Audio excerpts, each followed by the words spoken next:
We got a tweet from X by the Texas governor. Texas has transported over 100,000 migrants to sanctuary cities in the U.S.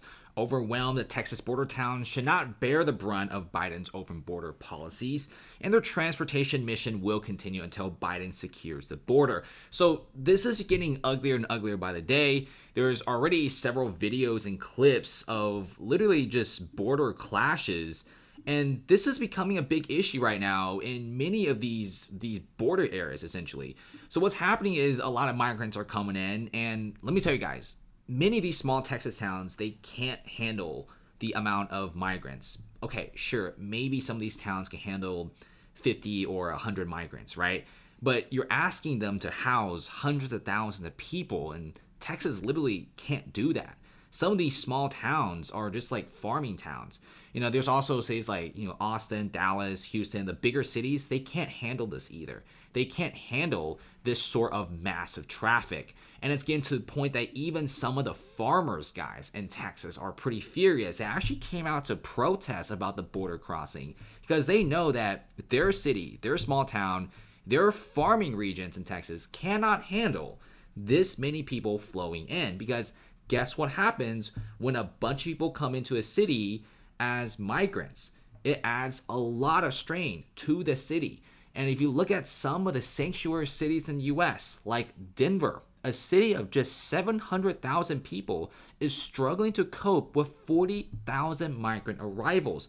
If you look into Denver or see what's happening, you have the hospitals are overwhelmed. That's the scary part. You have local residents literally being turned away at hospitals because they're always booked. You have 8,000 migrants making 20,000 emergency visits. You're also getting a lot of people in Denver literally sleeping on the streets. Those video clips are everywhere on X. And if you go to Denver and see what they're doing, they're not sure what to follow up next. The Denver mayor is already begging the Biden administration for more work authorizations because they can't have migrants on the streets.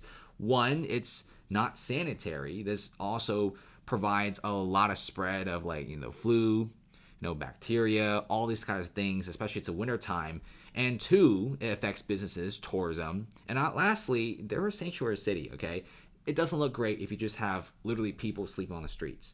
That is not what they're trying to do. So they need more work authorizations, but the Biden administration can't give work authorizations for everyone. Unemployment in some places is very high. Many companies have already went bankrupt, including small businesses, because of high interest rates. So if you're asking for this many jobs, I don't think the government, the administration, can provide all these work permits and work authorizations. So Denver's kind of screwed right now. They have all these people in their city. They can't do anything about it. And the migrants alone basically take up 5 to 7% of their total population, which migrants, you need to take care of them. You can't just leave them on the streets. The city's already going pretty broke. And it's just a smaller city. Denver isn't exactly the biggest city in the U.S. 700,000 people isn't really that big.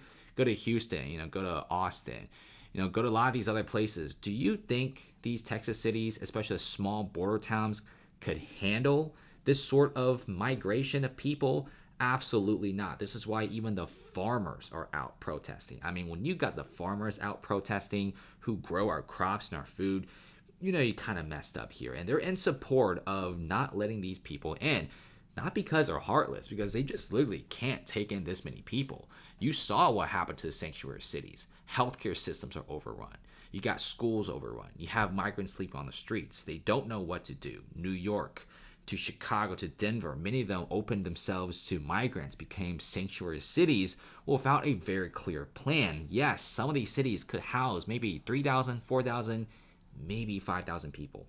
But when you have 100,000 people spread across 3 cities, I don't think they could take in this many people. And this is happening here. We're seeing a big collapse of several of these big sanctuary cities. They're going broke really fast. New York doesn't even know how they could spend any more than this, because New York City has spent more than $2 billion, and that number is expected to bloom to $12 billion in the next 3 years. The city doesn't know what to do, and they're spending racks and racks on this when they could have spent the money on maybe making some of their poorer neighborhoods a little bit better. But who knows what's going to happen? It's going to be a very difficult time here in the U.S. We're going to be going through this migrant crisis. in the next few months, and anything could happen. Thanks for watching, guys. Comment below. See you later.